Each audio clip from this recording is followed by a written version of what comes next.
explosions has, in its own way, Tim, a test of its steel and its strength and its long view for this country. But I think that it's worth also pointing out that whatever happens in Washington in the next several days, that America is going to be changed by the events of this day. Let's go to NBC's Jim Miklaszewski now, who is at the Pentagon, across the river, of course, from the nation's capital. He was there in his office this morning when he heard an explosion and told us immediately he didn't know for sure what it was. We later learned, of course, Jim, it was the unthinkable, a hijacked airliner that had crashed into that building. Back here, fresh flames are flickering from the roof of the building. Rescue workers continue to search the bombed-out portion of the Pentagon.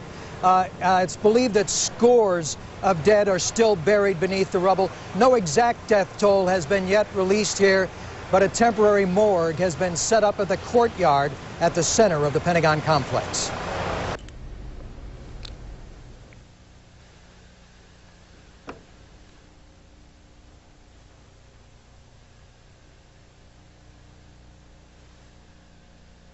And the dead.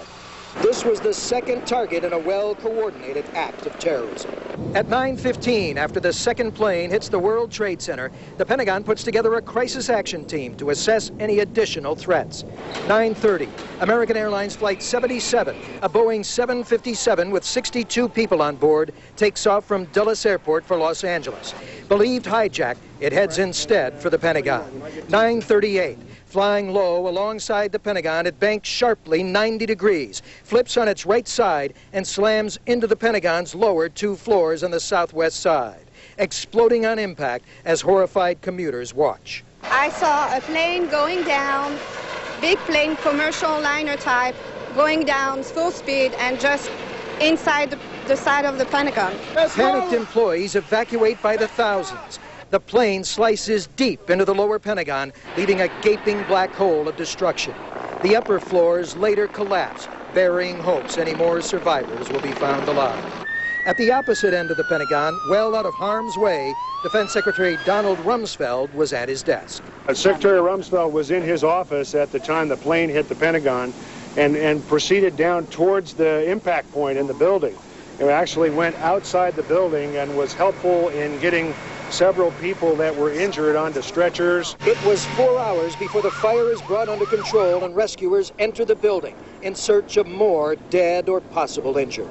In a scene straight out of a war zone, F-16, scrambled by the National Guard, fly cover over the Pentagon in Washington, D.C. But the attacks appear over, the unspeakable deed done.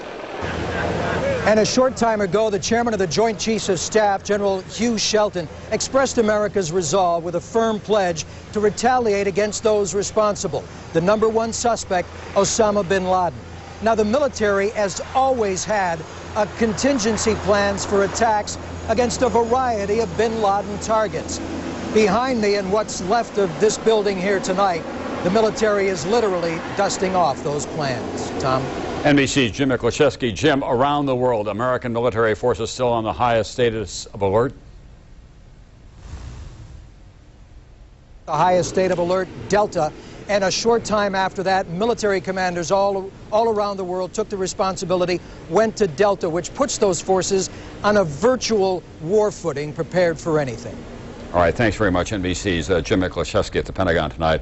As New York was a target and thrown into chaos in Los Angeles, it was a city stunned by the attack and the fact that 3 of the 4 hijacked airliners were bound for Los Angeles, the other for San Francisco, California. NBC George Lewis is at Los Angeles International Airport tonight with some of the grieving families and the latest on some of the crash victims that we know about. George? Yes, Tom, a lot of grieving going on here on the West Coast because all of the people who were lost on those planes were bound for California. Ordinarily, Los Angeles International has 2,100 flights daily, but tonight the airport's completely buttoned up, nothing taking off or landing. Please. Shocked and grief-stricken, the relatives of those aboard the hijacked flights rushed to the airport, where authorities quickly took them to private rooms.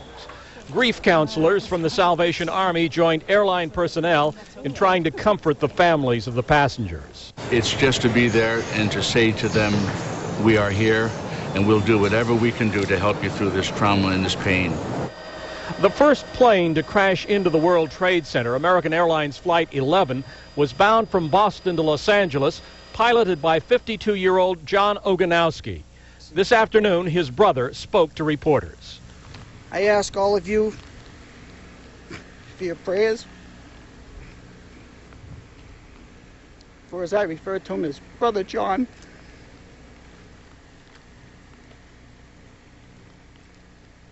And I ask you to also pray for our whole country today. Among the well-known passengers on the hijacked planes, the producer of the TV series Frasier, David Angel, and CNN commentator Barbara Olson, wife of U.S. Solicitor General Ted Olson. She reportedly called her husband twice on a mobile phone to tell him her plane was being hijacked, that the crew and all the passengers were being herded to the back of the aircraft. And on United Flight 93 from Washington to San Francisco, one of the flight attendants, Cece Myers, also used a cell phone to report that hijacking to her husband, a policeman in Fort Myers, Florida. By midday in Los Angeles, FBI personnel were swarming over the airport checking for possible bombs, but none were found. As a precaution, police and the FBI ordered the airport evacuated. We're evacuating all terminals and we're stopping traffic all over. An eerie scene at Los Angeles International tonight, the airport completely empty.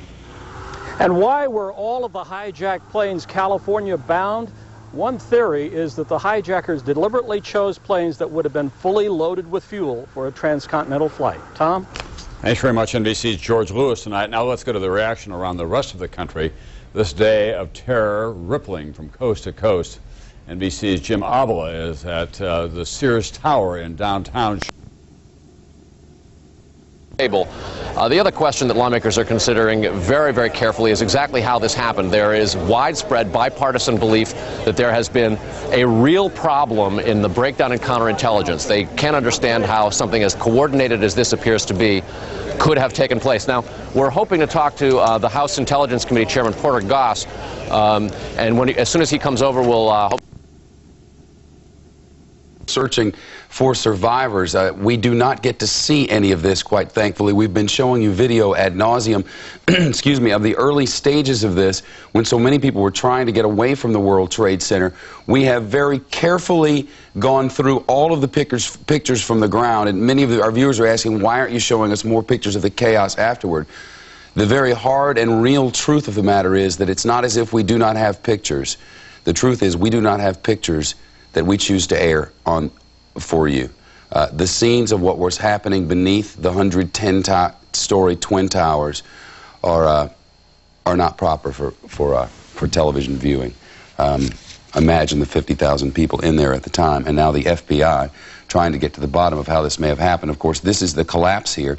As this collapse was happening, engineers were standing on the roof of our building, which is due north of this, setting up for a live broadcast that I would be giving minutes later. They were running cables, setting up microwave hops, making sure that microphones were working. Peter Blangiforti was on the roof, one of our engineers, when it sounded as if a plane went very low over your head, right, Peter? That's right. What was it?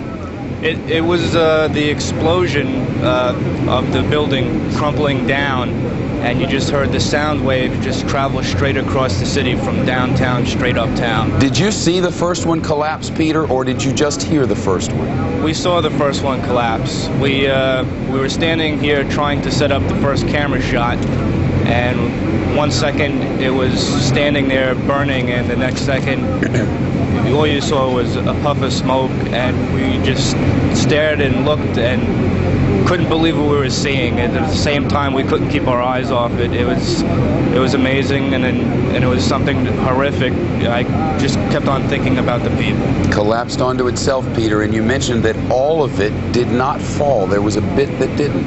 That was the second tower. It looked, after the first tower fell, it was a matter of minutes, maybe 10 to 15 minutes before the second tower gave way. And when the second tower gave way, you saw what appeared to be like some sort of iron structure, very thin, straight up through the middle of the building that just remained there for a short while the rest of the building was simply collapsing all around, and all we saw was this little stick of iron left in the air, and eventually that collapsed as well. And then this noise that you described for me earlier so well.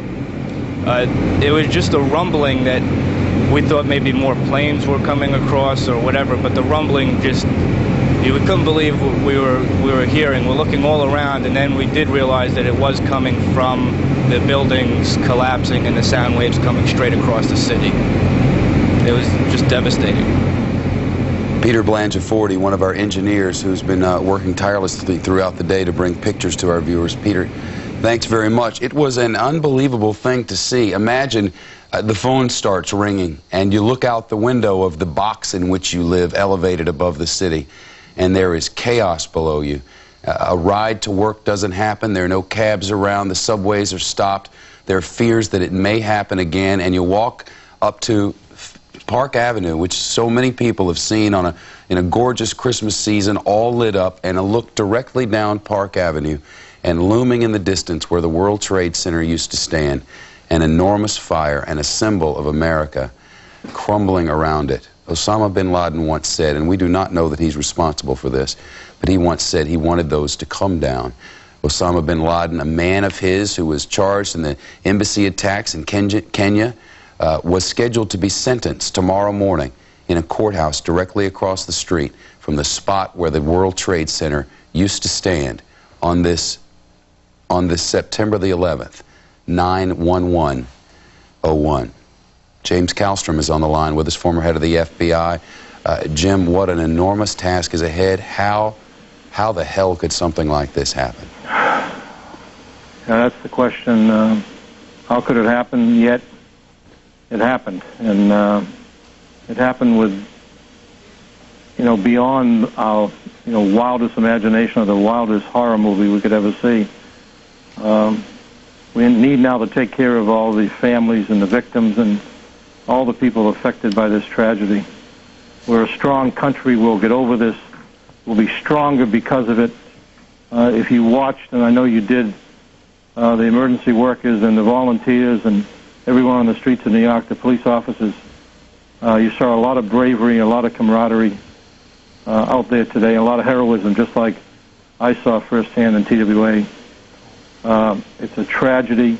Now is not the time to blame and look for scapegoats. There's no one that I know of or ever knew of in law enforcement or the intelligence world that would ever want something like this to happen. They dedicated their lives to public safety and national security. So we'll be fine. We just have to get through this immense tragedy. Jim, all of that said, and knowing, of course, that unlike the crash of that plane over which you toiled so tirelessly, there was a second disaster. New York City has the ability to mobilize relief forces like maybe no other in the world. Thousands of police officers converged on World Trade Center, police officers and firemen, before the World Trade Center collapsed on them. How is it possible that the most powerful and informed nation in the history of planet Earth could not know that an enormous coordinated attack on 4 fronts against the 2 towers of the World Trade Center, the Pentagon, and presumably Camp David, was happening and nobody knew? Well, that's the question that everyone will be looking for answers to. But let me tell you this, the notion that we would know everything in the world and we'll know the intentions of every madman operating in small cells in the world, and that through technical resources and through limited people on the ground around the world over the course of the last couple of decades for a host of reasons, that we would know all this. We would hope to know it all. We would hope to never let anything like this